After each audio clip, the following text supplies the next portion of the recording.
Okay. Um,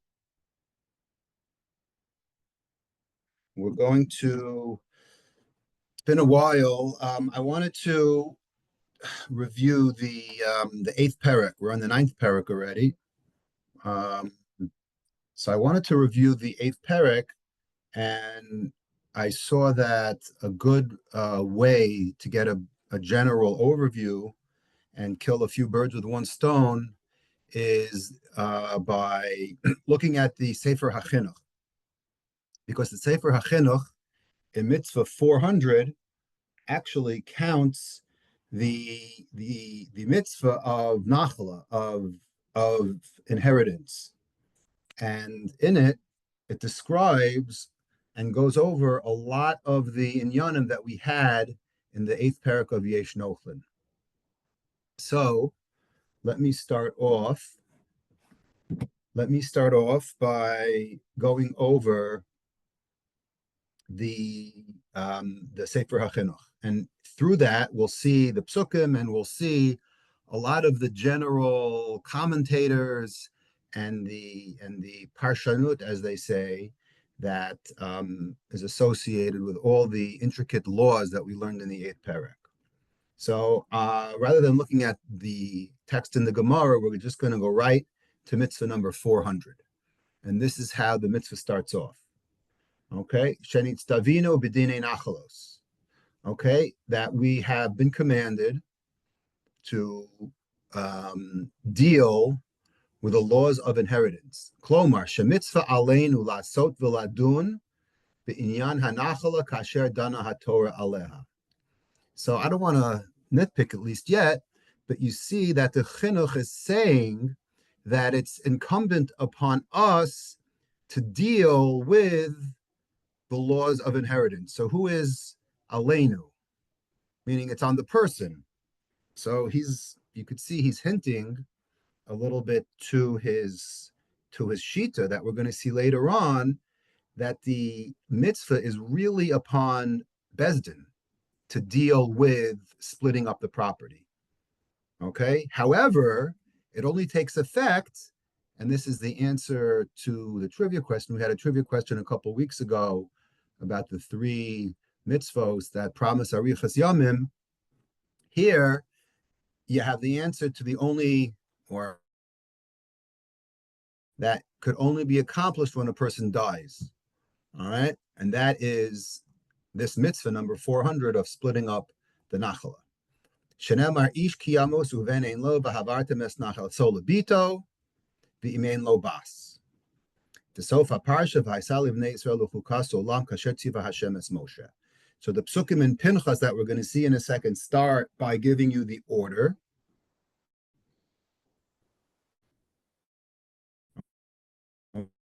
As God commanded Moshe. So the first segue from well, because as we know, the laws of Nachala appear in Parshas Pinchas right after the story, or in the middle, and the split up is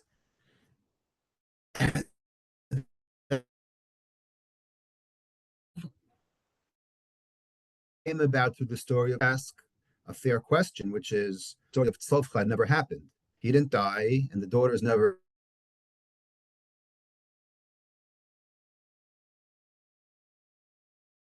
And the usual answer is yes, we would have known this law. It would have been given. But, and you remember the Gemara,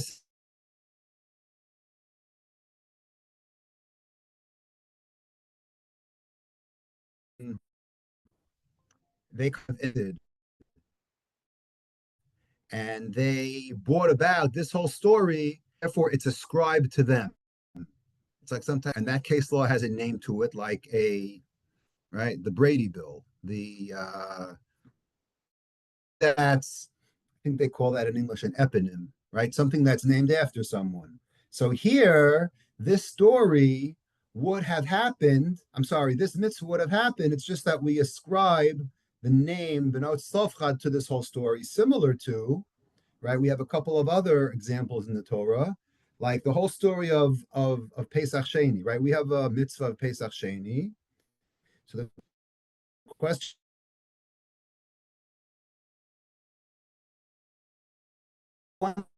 told Moshe can't join everyone in Pesach Rishon, right? So that's a very obvious question on how to deal with mitzvos and when they're related to stories. But anyway, I want to just spend a few minutes. I want to read the psukim because we've seen these psukim already for the last, I don't know, month and change. We've analyzed and if you've done Daf Yomi religiously, you'd know it's very, very difficult, the intricacies. But let's just look at the psukim for a minute. Okay, it starts off by I am in chapter 27, verse 8. Vel b'nei Yisrael tedaber le'mor, ish kiyamus. Again, before this, Moshe says, yes, Tzlofchad, you're right. You have a good claim. Here is what we're going to tell you. Vel b'nei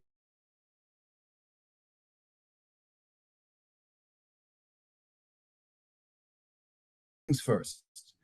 So a person dies, and the Torah says he has no sons, so therefore his daughters take the inheritance.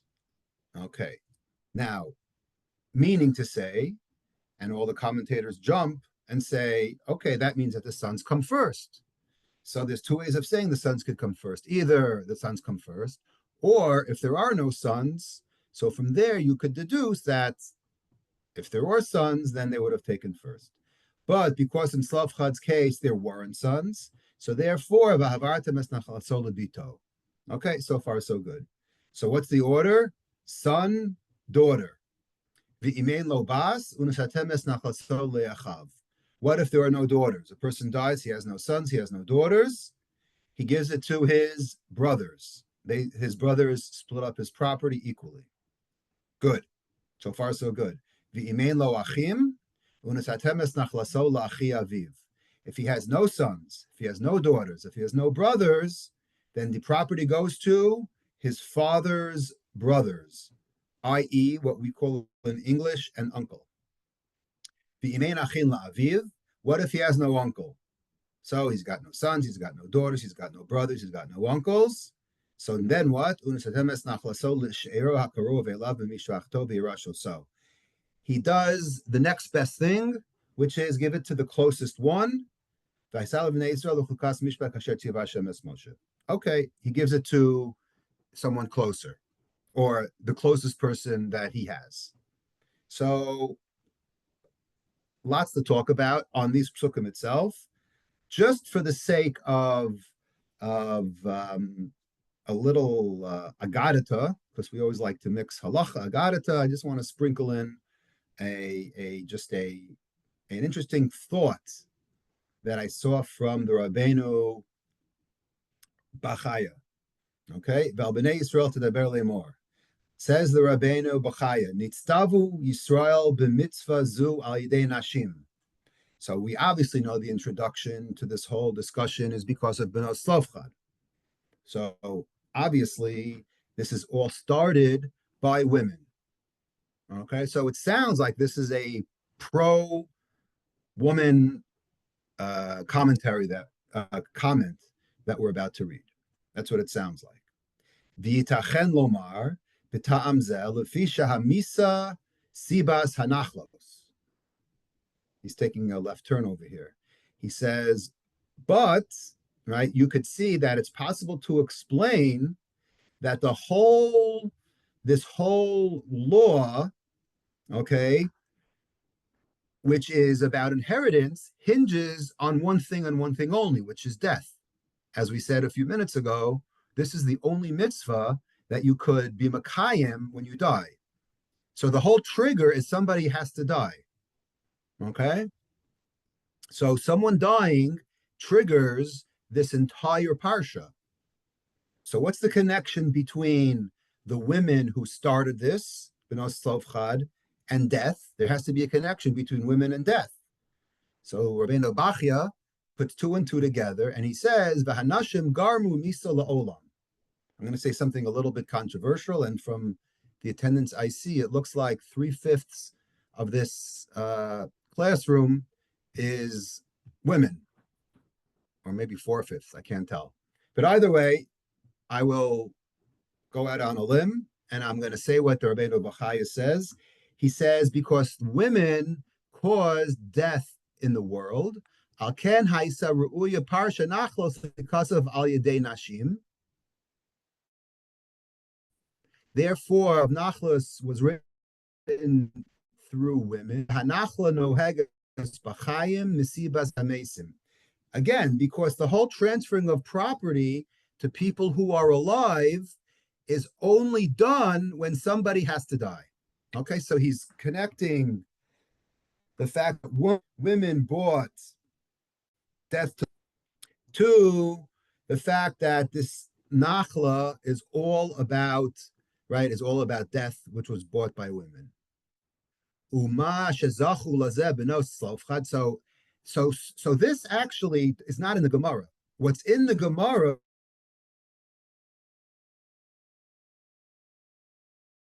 Hanikra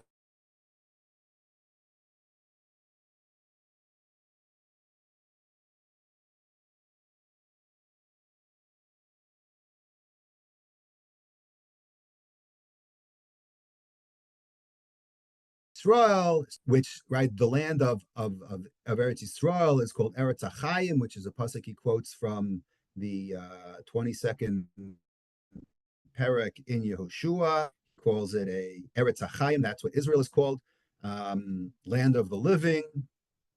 Basically, women, even though they cause death, they're the primary cause of basically salvaging whatever can be salvaged from the dead.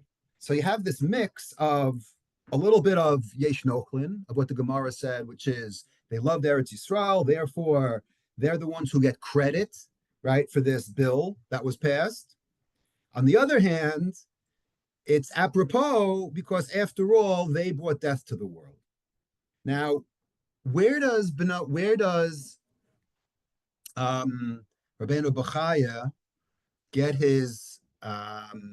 this concept that death was brought to the world by women? Okay, so you're not really going to find it in the Talmud Bavli. You're going to find it in the Talmud Yerushalmi. I am quoting here from Maseches Shabbos. So where in Shabbos do we read about women and death? So if you remember the second perek of Bameh Madlikin that we say, or some of us say Friday night, it talks about Al Shalosh Averos Nashim Misos B'Shas Lidasan. Okay? That's what the Bavli talks about. I'm going to read the Yerushalmi. Says the Yerushalmi. Al she'enan zihiros benida ubechala ubedlakas haner. Okay, three sins, or not three sins, but three mitzvos that women have to be careful about, or else they die. Says the Yerushalmi. I'm reading from Yerushalmi Shabbos, the end of the second chapter. Al she'enan zihiros benida ubechala ubedlakas haner. Adam harishon damo shel olam. Tichsiv ve'ed ya'aleh min ha'aretz. V'garmo lo chava misa. Lefichach masru mitzvahs nida leisha. So one may ask, why are women so lucky to have the mitzvah of nida? Now, I must admit, I'm saying that a little bit tongue-in-cheek because it's not, it's not the greatest mitzvah and it's very difficult. So I'm saying it a little bit, sarcastically, why they were zocheh to have this mitzvah. But either way, whether you take me seriously or not, that's not the point. The point is that the Yerushalmi says, why do women have this issue of nida? Because Adam Harishon was considered the dam of the world. What does that mean? Oh, if you look in the commentary, the Korban Ha'eda, he says that the pasuk says ve'ed ya'aleh min ha'aretz.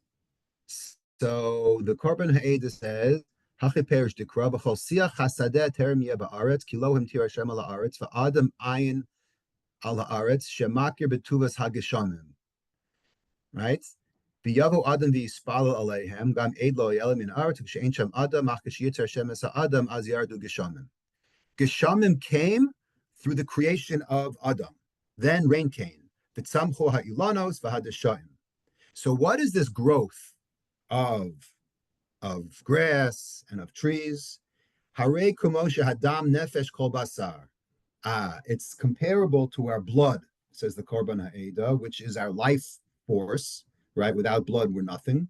So our life is compared to the rain that fertilizes and causes everything to grow. So too, our dam hanefesh, af ha'adam, damo shel olam, b'sibas hageshem. The rain and the blood are compared to each other. So what happened? So the rain and the blood are compared to each other, and the woman caused Misa by her sin with the Nachash. So therefore, she eradicated the blood. So therefore, she has the mitzvah of Nida. Okay, that's one thing. The second thing is Ubachal. I'm reading back to the Yerushalmi. Again, we're here to understand why the Rabbeinu Bachai says that woman brought death to the world.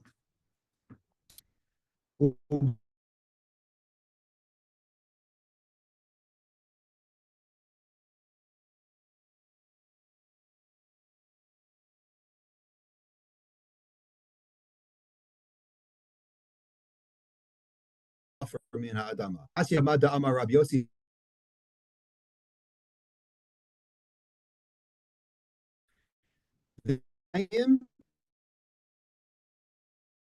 He magbasa literally agitates her challah, her dough in the water. Then she lifts her challah. Okay, the garma lo chava misa. Okay, and because of this, chava caused misa. Lefichach masru mitzvahs challah leisha. Okay, so what does that mean? So we have to go back to the Korban Ha'eda because this is a little bit of a stretch. So what does it mean when we said afar? That Adam was created from the afar. So the Korban Ha'eda says, Meshubach min ha'adama mitachas hamizbeach. Okay, afar is the choicest of the adama from under the mizbeach. Mizbach adama ta'aseli shemisham hushtas kol ha'olam. The whole world was fed, so to speak, from the Mizbeach. So we're comparing the dirt under the Mizbeach to feeding the whole world. So therefore, because man was feeding the whole world and Adam took that away, so because she caused Misa to Adam, who was the life force of Afar, which is Chala, which is symbolized as food, so therefore we penalize her and give her the mitzvah of challah. The third thing, ubadadlakas haner, Adam harishon nero shel olam haya, shenemar nero elokim nishmat Adam. Okay, a pasuk in Mishlei, I think. V'garmu lo chava misa. Okay, she literally extinguished his fire. Lefichach masru mitzvahs haner leisha. Here is the source of why women have to light Shabbos candles. This is a source I doubt anybody has ever heard. It's tucked away in the end of the second perek of Bameh Madlikin in the Talmud Yerushalmi. Okay, so therefore, this is the third thing.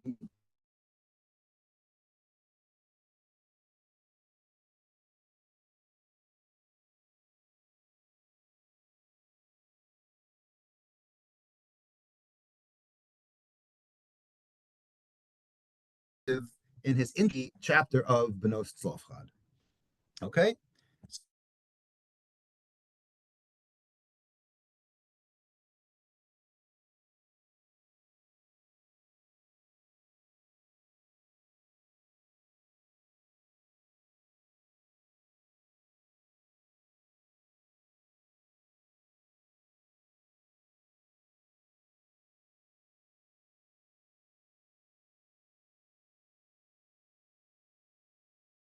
The problem with these psukim, the problem with this pasuk,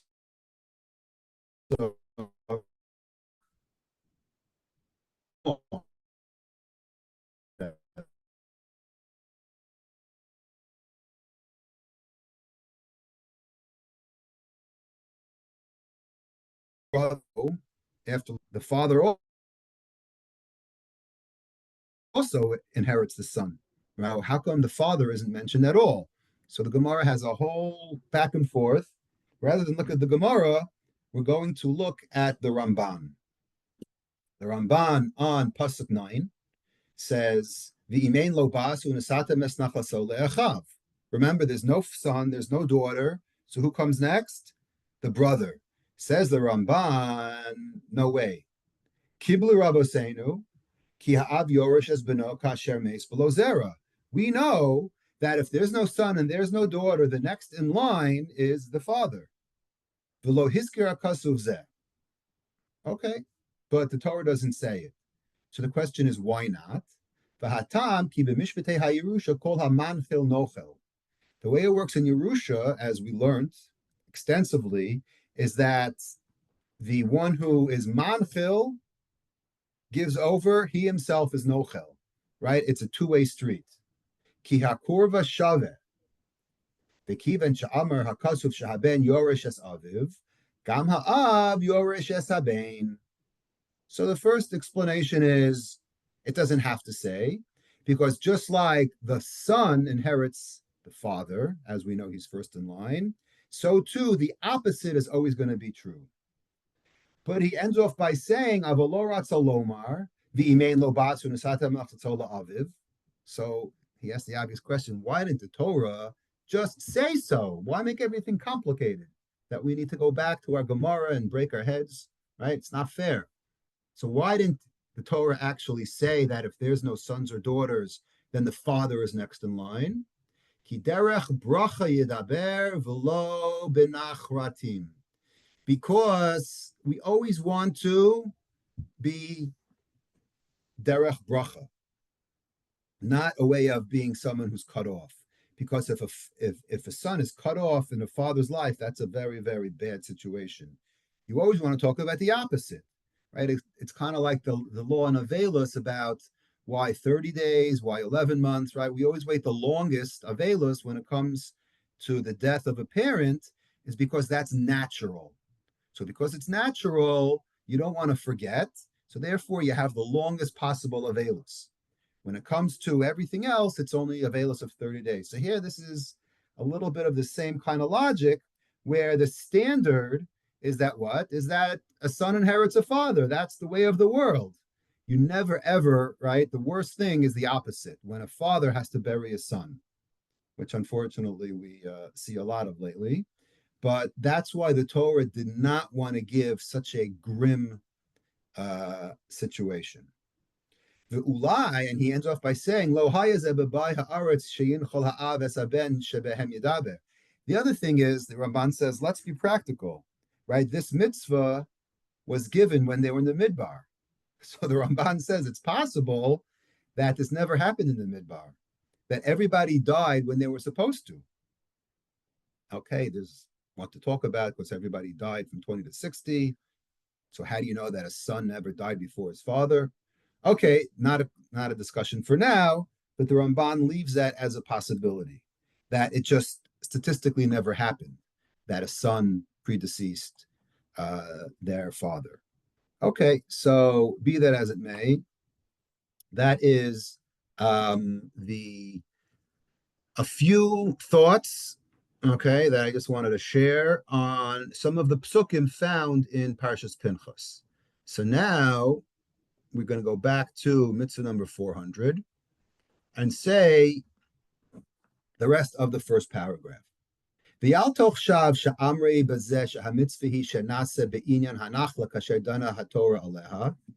think that this mitzvah, okay, that this whole section of laws of inheritance,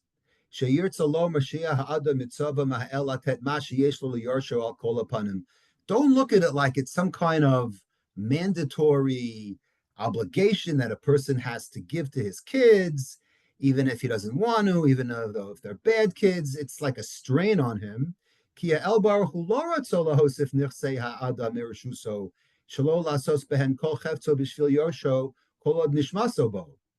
Meaning that he didn't, that God is not out there to take away properties from a person who worked hard for it just to give it over to his children, right? And the only reason why he's doing it is because he's not living anymore, right? Means that's not a reasonable understanding of this mitzvah, meaning a person should be able to do whatever he wants. However, after all, he did work hard for it, right? Aval, he says, Hodianu shezachut hayoresh kishura b'nichse morisho. Really, the truth is that the zechut, the merit, and the right of his inheritors is connected with the property. There's some link, there's some bond between the property of the father and soon to be the property of the child. So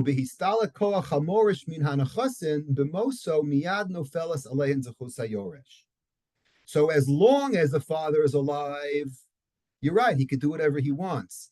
But as soon as he dies, there's some kind of bond that gets connected right away, that right away the Yorshim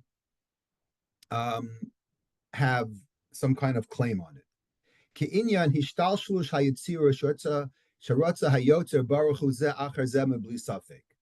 Meaning there's some kind of shalshelet, right? There's some kind of chain and connection, right? That they become intertwined. The ownership of the father goes right immediately to the ownership of the heirs. Okay, and he compares it to Sefer Chinuch, compares it like the Yetzira, like reproduction, meaning like he is now the new owner. It's like you gave birth to him again, and this is his property right away without interruption. And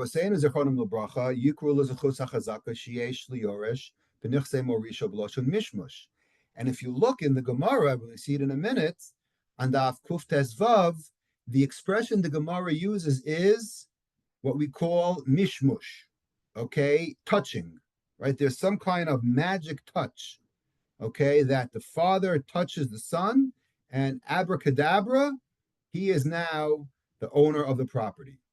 Okay, that's called mishmush.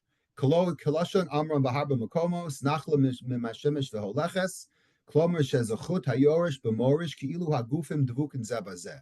They are intertwined between the morish and the yorish. Shekol hayotzimina echad no fe'al hasheni. It's almost automatic. So what is he talking about? Okay, so if you go to Daf Kuf Tes Vav in Meseches Baba Basra, let me open it up for a second. Daf Kuf Tes Vav. So the Mishnah started to talk about the order. Okay, I'm reading from 115a on the bottom. Tanu Rabbanan, Ben, Ein li ela Ben, Ben haben, o bas haben, o Ben bas haben minayin. Okay, we look for the sons first. Remember the psukim? Son, then daughter. What if there's no son, but there's a grandson? So the question is, who comes first, the grandson or the daughter? Well, we know the answer is that the grandson comes first. What if there's no son or a grandson, but there's a great, great, great, great, great grandson? 6 greats, and there's 1 daughter. Unfortunately, the great to the 6th power gets the property because the way that the Chachamim interpret the psukim is that it's not just the son, it's anyone that comes out of the son. And the same is true, by the way, with the daughter. Now, by the way, how do you know? Minayin Talmud Lomar Ein Lo Ayin Alav. And if you remember in Yevamos, we have a similar concept by Yevamos, right? If he has no son, but if he has a grandson, if he has a great, great, great grandson, also you don't do Yibum. That's a similar thing when it comes to Yibum. The Gemara says the same thing by Bas. Ein li ela Bas. Bas habas, u ben habas, u bas ben habas. What if there's no son? There's no daughter, but the daughter has a great, great, great, great granddaughter, right? I'm sorry, there's no daughter, but there is a great, great, great, great granddaughter. So she gets it before the brothers, okay? So how do you know? Talmud Lomar ein alav ayin alav. You look after all the generations. So ha ketzad. So this is what's important to us. Ha ketzad, meaning when we say that we check the great great great great great granddaughter, right? That I understand. But the question is, do we go up? Meaning, what if there's no son, but there's a great great great great great great great grandfather? How far do you go back? Says the Rashbam. We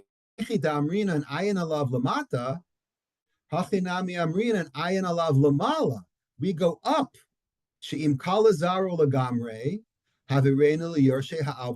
What if the guy has no sons, no daughters, absolutely nothing? How do you know that and he has no father, he has no grandfather? What if he has a great, great, great, great, great grandfather who's 180? So the answer is you give it to him. Haketzad, the Gemara says, ad Ruvain. You go all the way back to Ruvain. Meaning, if he has no father and he has no brother and he doesn't have a nephew and he doesn't have a brother, a sister, son, daughter, he has nothing.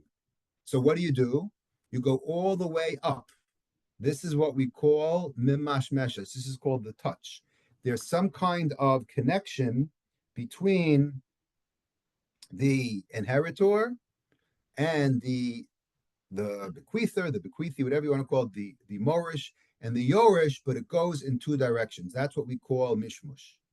It touches right away, and you go back. There's some kind of link. Now, there is a very, very interesting chakira I saw, just to throw in some pilpul, right? We're going to be all over the map. We have psukim, we have a little agada. Now we have some pilpul. So the question is, what is this touching? Okay, we call it mishmush. So there is a Rav Elchanan I happen to see in the Rishumas Hashiorim on Maseches Kiddushin. He says, "V'yesh lomar yeish la'ayin begeder the mishmush nachala." Ha'im amrinan. How do we view? There are a couple of chakiras because again, inheriting, like we're similar to this concept of someone collecting a debt. So if you have a malva and a lova, the malva gives money to the lova pays the money back. You do damage to someone, you pay him back. You steal from someone, you pay him back, right? You go from one party to the other party. That's what we're used to, right? So far, we're learning Seder Nezikin. We know about paying people back. What about this concept of nachala? I'm giving someone something. Do I owe it to him? Like, this is a little bit of a hybrid. Meaning, what's going on? You have the person giving, you have the giver, and then you have the receiver. So, Rav Elchanan asks, Ha'im amrinan, Demi di yoresh b'poel nechshav kekarov hames, v'zocha b'yerusha yashir mehames. One side of the coin is you have this eventual heir who gets property, who gets money. So therefore, it's as though the mace sends him a wire for $100,000. That's what his Yerusha is, and that's how we view it. Odilma, hu eno yoresh ba'ofen yashir mahames. Or do we view it that no, he's not getting a direct wire. Ella demidi yoter karov zocha b'Yerusha bekever. Let's say it's an uncle who gets it. But why is the uncle getting the money? The uncle's getting the money because the person didn't leave over a son. He didn't leave over a daughter. He didn't leave over a brother. So it's his lucky day that he is the only one to yoresh this money. But we don't view it like a direct wire that goes from the deceased to this lucky uncle. Rather, it first goes to the son or to the father, and because it goes to the father, then it skips another, right? Then it jumps to the uncle. Understand? Ella demi diyoter karav zocha b'Yerusha bekever, v'az ha'Yerusha Overet liyorshav da'adahim b'chayim. It goes to the kever, and then from the kever, it goes to the uncle. V'nechlaku b'zaharishonim. And he says, well, this is not just theoretical, it's actually a real machlokes. V'ayin beRamban, and he quotes the Ramban that we just learned a minute ago. Dirak haben v'ha'av yorshin ba'ofen yashir. Remember what the Ramban said when he was discussing about how the father really isn't mentioned in the psukim for whatever reason, right? Because of a bracha. The only two people who have a direct connection is the Av and the Ben, right? V'chol shahar krovim yorshim mehem. And everyone else is just an offshoot of the son. Meaning, person dies, Yaakov dies, so we check to see if Reuven, Shimon, and Levi are alive. If they're not around, then it goes to Reuven's son, or it goes to someone else, some other relative. But it's only going to that other relative because it passes over Reuven. So therefore, it like leapfrogs, right? So that's exactly what the Ramban said, right? The only two who have a direct connection are father and son. It's a continuance, right, of a connection, right, from those who come out of him, right? Lo b'tzadin, it doesn't go lateral, right? It goes up and down. So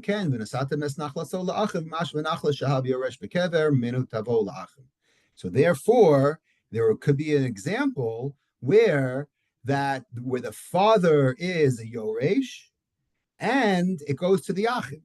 So a person dies, he has no father, he has no sons, right? All he has is a brother. So the only reason why the brother gets is because it magically goes to the father 6 feet under, and then it makes a left turn and goes to the brother that's still alive. So you're going to say, what difference does it make? There are plenty of nafkaminas, we're not going to discuss them, but it's also a theoretical discussion of the path of the money.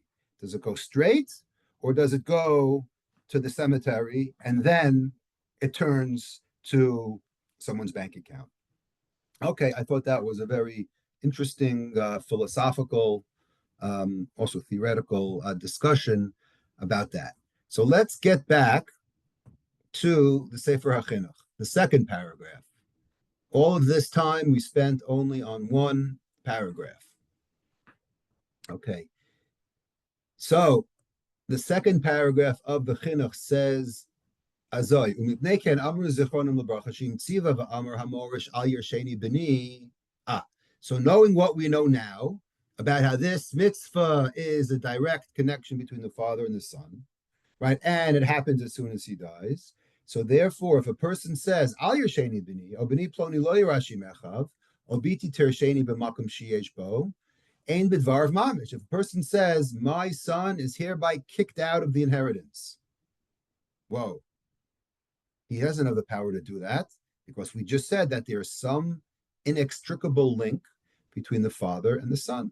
So therefore, ein biyadu lakor davar ha'el sha'amar shira shayorish morisho. You cannot go against this mitzvah that God commands. But hold on, didn't we just say that we can't command a person who spent his whole life hustling and acquiring properties, and then he has sons who goof off and don't work and go to kollel and do other things, and they don't make any money, right? And he doesn't want to give them, and he doesn't want to support them, right? Doesn't he kind of have a right to do that? So we say yes. So which one is it? Wait. Are you saying going to call is like goofing off? I was waiting for someone to comment on that word that I try to sneak in. Okay, not for now. As they say, nicht verjetzt. Ha'inyan hu lomar sheyachol litnam l'chol mi sheyertzev lasmen kol chafetzav nafshos v'afilu lavdam. You have, and I'm going to repeat what he says, you have the God-given will to do whatever you want to your property. And if you learn nothing else from the 8th perek, which is probably the most difficult chapter in all of the Masechta, the only thing you should come out knowing is that you could do whatever you want with a property, You could even destroy it. You could give all your inheritance to the ASPCA if you so elect to. But b'chol lashon chutz mizeh shel Yerusha, you can't give it through a lashon of Yerusha. I'm going to say that one more time. And this is the one sentence that whenever you have a topic of Yerusha discussed in 2024, all of these, the answer to the question of how come today nobody follows anything and everybody gives their property to whomever they want and children are cut out of the wills and there are Din Torahs and there are rabbis and there are family fights and it's a big hullabaloo or hullabaloo, right? The problem is that you can't use the word Yerusha. That's the trick. So if you want to give everything, you can say that the ASPCA will yarshin all of my money. You could say, I want to give all my money away if you so are inclined to give it to a certain charity. But when it comes to saying the word Yerusha, the Torah's definition of Yerusha has to be through your sons and your daughters and your children and your brothers and your uncles. Okay, so that's in a nutshell the hours long question is of why today we don't follow anything. Okay, you have to set aside a few bucks for Yerusha and everything else you could give to whatever cause you want. Okay, I got that off my chest. He calls it a gzeira, says the chinuch. The word Yerusha is a word that has to be for your children. It's a gzeira. Kihu amar yirash hayoresh. V'alken ein koch bi'ad adam lomar le'yorish. I cannot say that my son will not yorish me, because that's not true. I could say he won't get any money, but I can't say because I don't like him, because he was a criminal. For whatever reason under the sun, you could exclude your children from giving money to. It's not recommended, but you can't say lo yirash, right? It's similar to that Mishnah about being Makadish a woman without Sherik Susa and Onasa, right? You can't do that because the Torah says this is the definition of Kiddushin. Okay, you need these components. You can't make up your own rule book. Okay.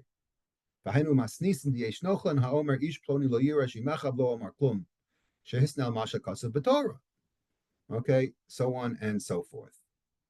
Then, of course, we have Rabbi Yochanan ben Broka. Remember him? We spent 5 days discussing Rabbi Yochanan ben Broka, right, about 3 weeks ago.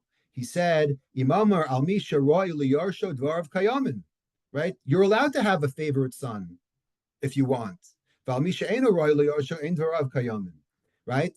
But I can't say, I want my best friend to yarshin me. That I can't do. But I can say on someone who, right, who can yarshin me, I'm going to change his lot, right, in the Yerusha. Perish. Imamar al ben habanim or al bas ben habanos sheyirshenu echad mehen levado dvarav kayamin. I have 5 sons. One of them, son number 3, took care of me all my life. So I'm going to reward him by giving him all of my $1 million estate. I'm allowed to do that. That's according to Rabbi Yochanan ben Broka. Okay.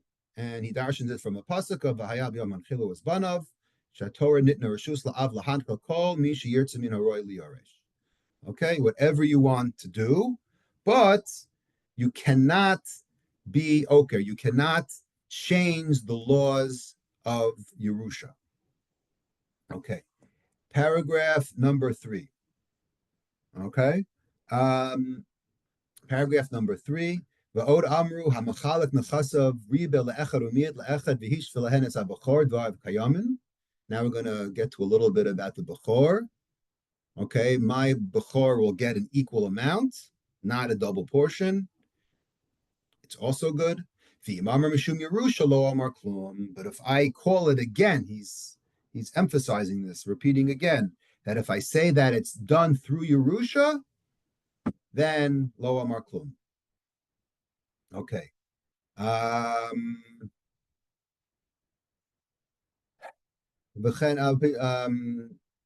First, we must see in the Tzavoso Ken who Mavatal Mitzvah Hashay Zeh Shal Yerusha Mishum Da'abar Harmona de Malka. Okay, because he was he passed over the decree of the king. וכן אם שמא אחר מוסו קימו בזין as דבריו אלה, יש עליהן גם כן עוון ביטול מצוות הזה. So here the chinuch gets in trouble a little bit because he's going to disagree with the Rambam. Usually, and we've mentioned this several times, that the chinuch and the Rambam see eye to eye in everything. Here's one exception. The exception is the chinuch says that if he said something, if he was mevatel the mitzvahs of Yerusha, he says, I don't want to give my Bechor Pishnayim through Yerusha, and Bezdin actually followed through, then on Bezdin is the sin, or the bittul mitzvahs asezeh, milvad onesh to losata mishpat. Okay, Bezdin has another problem of losata mishpat, but putting that on the side, it goes on the Bezdin. If you look in the Rambam, okay, I'm not going to quote it. If you look in the Rambam, he says it has nothing to do with the Bezdin. This is all personal. You can't hold Bezdin responsible for the bittul mitzvahs aseh because this was triggered by the individual. Don't blame the Bezdin. Now he quotes the Rambam. Shekol ikar asara eno rak al Bezdin shadanu binyan achlazu v'zel l'shana shekasavu mitzvah ladun b'din nachla. Okay, so here he quotes the Rambam. So now we're going to look at the next paragraph because we've given the mitzvos. Now the question is, what's the reason of nachla, right? The Sefer HaChinuch inevitably, right, talks about the reason of mitzvos. So what's the reason of a nachla? Misharshe ha-mitzvah, kedei sheyeda ha'adam v'yizbonen, ki ha'olam biyad adon mashgiach al-kol briosav. A very common introduction he has in a lot of his mitzvos is to realize that God is the conductor. He is the mashgiach on everything. Ubirtzono v'chefzo hatov, and in his beneficence, zoche kol echad ve'echad mibnei ha'olam b'chelak hanachasim shehu masik ve'olamo. He rewards people of property, of, this is not spiritual, of physical property, and this is very deep. This is very beautiful. He rewards people, okay, of property based on their yegiyah, based on what they achieved in this world. Umatnatno baruch hu mevoreches, and his gift is always blessed. And shetimashach la'olam asher yitnena lo, and in theory, it should stay forever with the person who he gave it to. The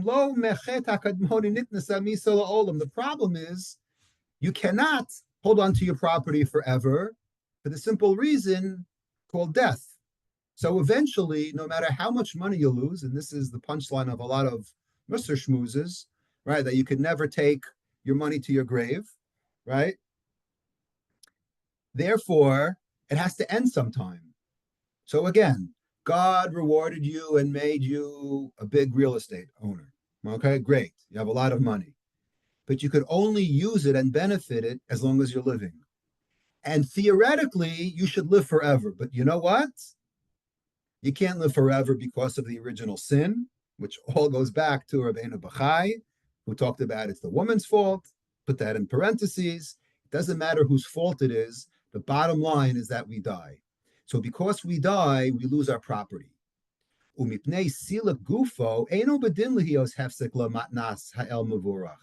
Right? And just because it doesn't stay with us, doesn't mean that that's where it should end. Let the property go to the next, possible owner. Well, who's the next logical owner of this property after this person had to die? The next in line is your children, right? That's what we're on earth for. We're all on earth to have children, right? That's the point. So now that we have children, they take our place, right? The Gemara has a lot of ways of describing this. Bra kara deravuha. The father, right? The son is just a leg of the father. we're a continuation, right? Our names, we have, when we get called to the Torah, like, who cares what our father's name is? There's a concept that we are a continuation from our parents. So therefore, your property, whatever you earned in this world, should go to the next logical step, which is down the line, which is your son and your daughter, right? Shehu beno obito. V'im hu ba'aveno yamus ubanu mainlo. Ru'oya birchas Hashem shetashuv ela korav elav. If unfortunately you don't have a son or a daughter, so you got to keep on pecking at the next possible connection. Kizot habracha shezacha bozeh o zachuto garmolo o zachuto vosav. So here, right, is the concept of, well, why, if you happen to be born in the right family, right, then you could be, you could be very, very lucky. Why should you get all this property for not doing anything? The answer is zechus avos. We have zechus avos, right? We remind God 3 times a day to save us because of Abraham. Okay, that's why we have a special bracha magen Avraham. So too, there's a concept of zechus avos, right? That we, right, are the next in line, and for no other reason, I should be getting this property because my father had it, even if I never lifted a bloody finger in my life. I should have this property because of zechus avos by itself.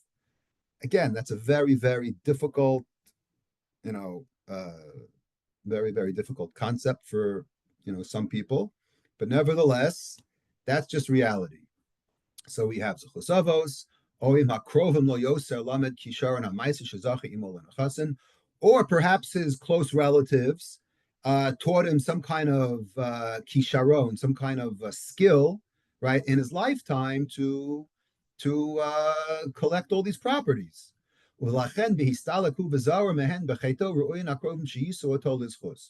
Because of this connection, right, that he was able to, right, help get these properties. So when him and his child are removed, so therefore it's fitting, right, for those who helped and assisted him in his lifetime to get lios kodem behem l'chol adam, to get the property that he left over.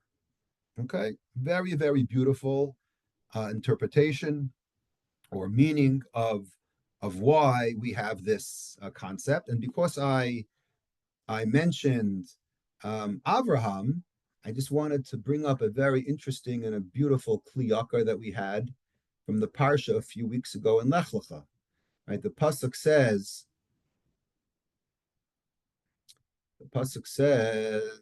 "Achar hadvarim ha'ele hayadvar Hashem el Avram b'machazel lemor al tira Avram anochi magen lach tzcharcha harbe ma'od."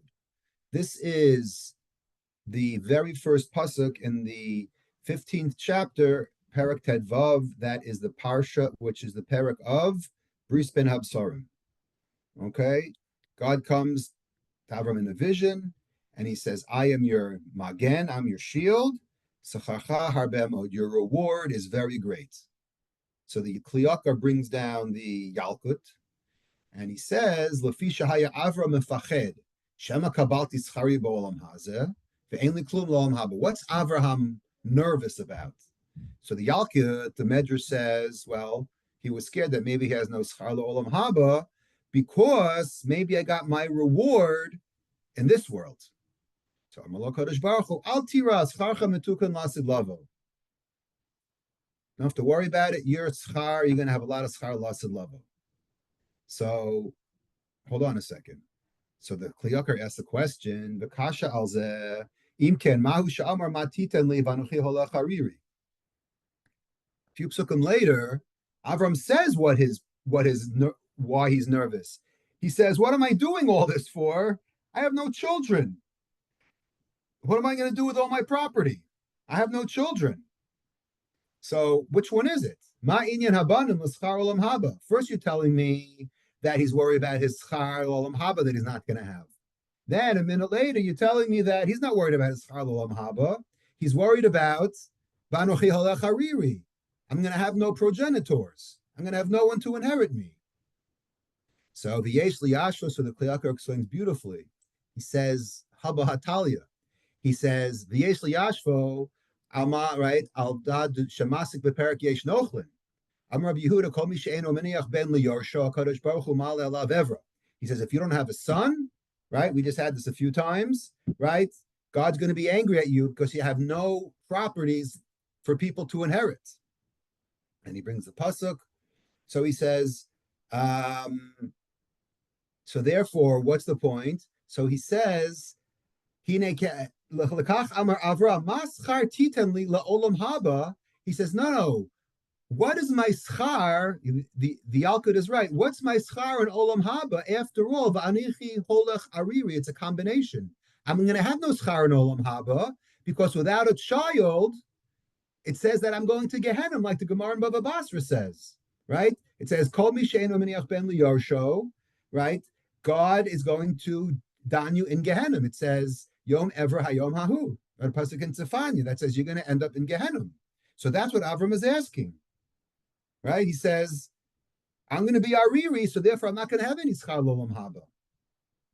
Ah, beautiful. So he connects this point of Schar Olam Haba and the fact that he's worried that he's not going to have Yitzchak. That's why he's promised to have a child, and once he has that, he's not going to be, that's going to allay his fears. Okay, I had a few other things, but we could talk about the Bechor next time, but it's 9 o'clock, so I guess we'll stop here. Any questions?